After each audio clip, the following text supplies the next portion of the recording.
Matos, and he just had no chance against Betsia. So that was bad. So this is a weird time for the Giants because they're, as we said, they're very much in it.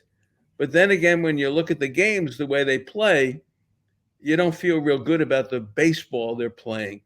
Right, right. And I'm just looking at tonight's lineup, as you were mentioning. Soler, Wade, Ramos, then Bailey in the cleanup, Chapman, Conforto, Fitzgerald, who's been hot, Yaz, but then Estrada batting ninth. Where is Brett Wisely against the right-handed pitcher? Well, Wisely, I guess they gave him his chance, so to speak. Estrada, look, he's their second baseman. And I Yeah. think it's more Wisely Fitzgerald at short. I don't think they're ready to turn over second base to Wisely. Estrada got a couple of days to recharge a little bit and see if he can't get it going. But he's really their second baseman. Yeah, yeah. Now, one of the things that I called for at the beginning of the year, especially when they were, I looked at this offense and said it's going to struggle to score runs. I like Tyler Fitzgerald in the role of super utility man. Play short one day, play second, play center field, play left field. Treat him like Chris Taylor. He should be playing, in my opinion, 4 to 5 games a week because he can make things happen with his speed. And this team lacks so much speed. And Fitzgerald has some power. We're seeing it. I mean, I don't think he's a guy that's ever going to hit 25 plus homers, but he might be a 17 to 20 home run guy if you let him play. That's a productive guy in the middle of the, somewhere in this Giants lineup. I really want to see the Giants play the younger kids. And I want to get your take on this. We're coming up. We've got, 9 games left before the trade deadline? Is it 9? Let's see. Got, 3 here. 3 and 4. Weekend, 7. 7. You got 7. You're down to 7. Tuesday is trade deadline. Yeah, Tuesday's the deadline, but they don't play the A's until the deadline's over. So the deadline comes a couple hours before, the first pitch Tuesday night against Oakland. So you've got these 7 games. You're 5 under. Let's say they go 3 and 4 here, 4 and 3 in these next 7. What do you do? Do you go for that third wild card and say, hey, we can maybe squeeze in with our pitching back healthy with a full 5-man rotation? Or do you say, let's rebuild this thing. Let's move off some of our veterans and see if we can plug in some guys that are ready to step up, that are either at the AAA level or on some big league roster because they are somebody's top prospect. What do you do, Marty? Well, I don't think you have guys who you can really trade off the team. I said maybe Duvall. That's someone that, would have some value in the market as a relief pitcher. And I think he's been so shaky this year that, it may be time to move on from him. But look, this rotation, we saw it last night. They really should have won the game last night. That was the game.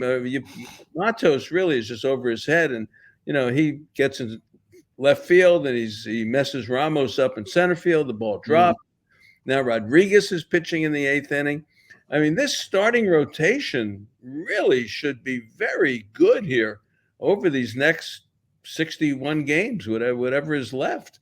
Snell was terrific last night. And Snell looks good. That's the way he pitched, and Logan Webb will give you the Logan Webb, whatever it is. It's not perfect, but he'll keep you in the game. Then you have, of course, Ray. We'll see what he can do on Wednesday.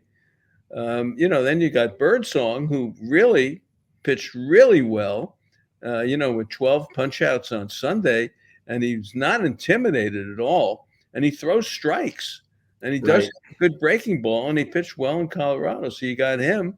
Then you have the Hicks situation, and you do have Cobb coming back.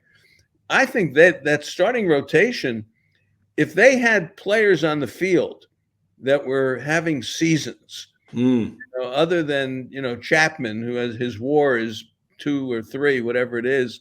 If you had 4 or 5 players like that, or 6 players like that, with that rotation, that's pretty good. It's pretty good. So, what do? I play it out. I would move Jackson. I would try to get a right-handed reliever in there, whether it's from the minor leagues. They brought a guy up, Bauman, who they just picked up. He's Right. kicked around Seattle, Baltimore, all over the place. Who knows what he's going to do? But I'd like to get rid of Jackson. I'd like another right-handed reliever, and then I'd like to see the Tommy Pham type outfielder. Someone who can platoon with Yastrzemski or play right field every day. And to do that, if that meant giving up things from the farm system, I would do it. And the other thing I would do, I'd bring Luciano up. I would bring him up, and I'd try to. I think Flores' day is, Yes. and I think Flores can help a contender. He's got a good pedigree, and he's a clutch player, a nice guy. And I would try to move Flores for whatever, but that spot on the roster, I would give to Luciano, and make Luciano a little bit of what you just said that you want to do with Fitzgerald. He could play short, he could play second, he could play left, he could play first. And I would give that bat a chance to do something, because I think they need a right-handed bat. So I would play it out. I really would, but I would make my moves now. That's my point in this. I would not wait until Tuesday, until the frenzy of all the teams trying to do stuff. I would try to make my move now and win these games. Like you say, the Dodgers are vulnerable right now. Yeah. Dodger bullpen, you talk about the Giant bullpen, the Dodger bullpen is a mess too. True. It very much is. And Phillips can't pitch to lefties anymore. They got Hudson now in there. They've got Trinan, who's been out for a couple of years. They've got Banda in there. They've got names that, who are these people? They look running similar rotation. There's no picnic either. They had a kid last night who made his major league debut and, of course, looked good, as every Dodger kid always does. And they got Knack pitching today. And, we'll see where we're going. Kershaw's coming Thursday. Yeah, and Glasnow tomorrow. And Kershaw's 3 innings. He's gone. That. Yeah, their bullpen is taxed. But, hey, speaking of young pitching that the Dodgers had last night, how about Hayden Birdsong on Sunday in Colorado? 12 strikeouts. This kid has got a lot of poise. Yep. I really like his stuff. I like his demeanor. There's no reason to think he should not make every rotation start right now. Yeah, I think. Why wouldn't you start him now after what you've seen out of him? He's kept you in every game he's pitched. Right. He's done well. He's got that tenacity. He wants to finish it. You could see it on him. He's very frustrated when he doesn't get the job done. And I love seeing that poise, that character that he has of just the fighter mentality. He reminds me, I wouldn't say his stuff's as good as Timmy's, but he has that confidence, it looks like, that Timmy had at this early age. And I think he's got some good stuff, and he's he's probably their number one starter right now as far as value, and that's one of the minor leaguers. Well, he's still hurt. I mean, they shut him down again. His elbows. Who knows where that's going? Wisdom Hunt, they have not chosen to bring up yet. They keep bypassing him for some reason, so he must not be ready. But yeah, Birdsong.